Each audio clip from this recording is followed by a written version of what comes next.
اعوذ باللہ السمیع العلیم من الشیطان الرجیم بسم اللہ الرحمن الرحیم۔ حضرات ناظرین کرام السلام علیکم۔ جیسا کہ ہر روز ایک مسئلہ جو پوچھا جا رہا ہے، بہرحال ایک مسئلہ پوچھا گیا ہے کہ اگر کوئی شخص خدا رسول پر، پیغمبر پر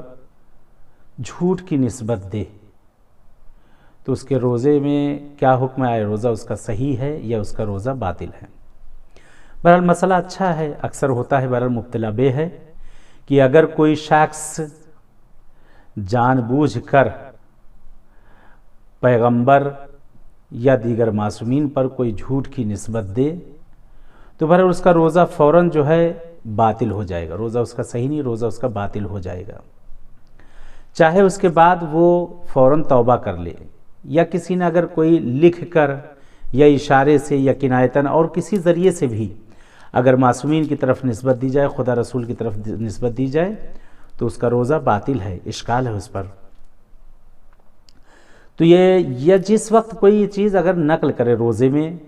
اور اسے علم نہیں ہے کہ یہ صحیح ہے یا صحیح نہیں ہے، یا یہ حدیث ضعیف ہے، ضعیف السند ہے یا حسن ہے یا کیا ہے، بہرحال اس کے بارے میں اسے کوئی علم نہیں ہے، تو اس کو یہ چاہیے کہ جس جگہ سے جو منبع ہے، اس نے جس ذاکر سے سنا، جس آدمی سے سنا، جس عالم سے سنا، جس مجتہد سے سنا، جہاں سے اس نے پڑھا ہے، جس جگہ سے اس نے پڑھا ہے تو اس چیز جگہ کو نقل کرے۔ اگر وہ اس جگہ کو نقل کرے گا تو اس کے روزے میں پھر کوئی اشکال نہیں ہوگا، یعنی وہ بتائے کہ میں نے فلاں صاحب سے یہ سنا ہے اس طرح سے کہتے ہوئے، یا فلاں کتاب میں اس طرح سے لکھا ہوا ہے، تو اگر اس کو، لیکن اگر اسے علم ہے کہ جو کتاب لکھی ہوئی ہے وہ صحیح نہیں ہے تب بھی اشکال ہے،